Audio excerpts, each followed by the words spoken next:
Hello everyone, আসসালামু আলাইকুম। আমি আফসানা নোয়ার। আশা করি সবাই অনেক অনেক ভালো আছো। তোমাদের সবাইকে স্বাগতম আমার ক্লাসে। আমি মূলত এইচএসসির আইসিটি বইটা নিয়ে আলোচনা করব। আইসিটি, যা ফুল ফর্ম হচ্ছে ইনফরমেশন অ্যান্ড কমিউনিকেশন টেকনোলজি এবং বাংলা হচ্ছে তথ্য ও যোগাযোগ প্রযুক্তি। তথ্য প্রযুক্তি হচ্ছে ডেটাকে সংগ্রহ করে ইনফরমেশন তৈরি করা, আর যোগাযোগ প্রযুক্তি হচ্ছে ওই ডেটা অথবা ইনফরমেশনকে এক স্থান থেকে অন্য স্থানে সঠিকভাবে স্থানান্তর করা। এখন বর্তমান যুগ হচ্ছে তথ্য যোগাযোগ প্রযুক্তির যুগ, রাইট?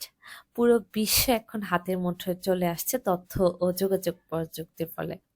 ফর এক্সাম্পল, আমি তোমাদেরকে পড়াচ্ছি, অনলাইনে পড়াচ্ছি, এতে করে তোমরা বাসায় বসে তোমাদের পড়াটা আয়ত্ত করতে পারছো।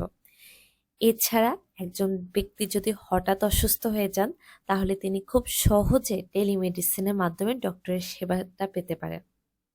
আমরা মোবাইল ফোনের মাধ্যমে দেখা যায় দূর দূরান্তের খবরাখবর মুহূর্তের মধ্যে পেয়ে যেতে পারি, যা সব কিছু সম্ভব হয়েছে তথ্য ও যোগাযোগ প্রযুক্তির ফলে। এখন আমাদের এইচএসসি আইসিটি বইটাতে টোটাল হচ্ছে 6টা চ্যাপ্টার আছে। এর মধ্যে আমি ফার্স্টে যেটা পড়াবো সেটা হচ্ছে সংখ্যা পদ্ধতি ও ডিজিটাল ডিভাইস। এটা 3য় অধ্যায়ে আছে। এখন আমরা বইয়ের মধ্যে আমরা বোর্ড বইটাকে ফলো করব।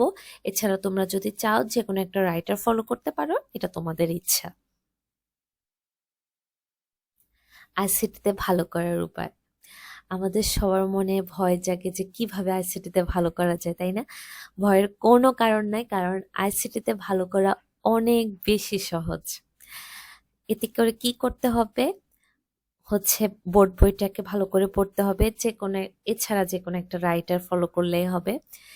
ক্লাসে কি পড়াচ্ছে এই জিনিসটা অনেক বেশি ইম্পর্টেন্ট। ক্লাস লেকচারটাকে ভালো করে পড়া, আয়ত্ত করা। এছাড়া ক্লাসে অনেক সময় দেখা যায় যে আয়ত্ত করা ইজি হয় না বা ক্যাচ করতে একটু প্রবলেম হচ্ছে, সেক্ষেত্রে তুমি আমার ভিডিও লেকচারগুলো ফলো করতে পারো। ভিডিও লেকচারের সুবিধা এই যে তুমি একটা পড়া যদি তুমি না বুঝো, সেক্ষেত্রে তুমি পুনরায় টেনে টেনে ওই পড়াটা আবার দেখতে পারো, এতে তোমার প্রবলেম হয় না। কোশ্চেন প্যাটার্ন নিয়ে তোমার খুব আইডিয়া থাকতে হবে যে বিগত সালে বোর্ড বইগুলো ফলো করতে পারো, বোর্ড ফলো করতে পারো যে বিগত সালে বোর্ডে কি কি কোশ্চেন আসছে। তাহলে তুমি প্রতিটা চ্যাপ্টারে যদি বোর্ড কোশ্চেনগুলো ফলো করো, তাহলে তুমি খুব ভালো একটা রেজাল্ট করতে পারবা। আর অনেক বেশি প্র্যাকটিস করতে হবে। আমি তোমাকে পড়ালাম, তুমি শুধু দেখলা বা দেখে গেলা, তাহলে কিন্তু হবে না।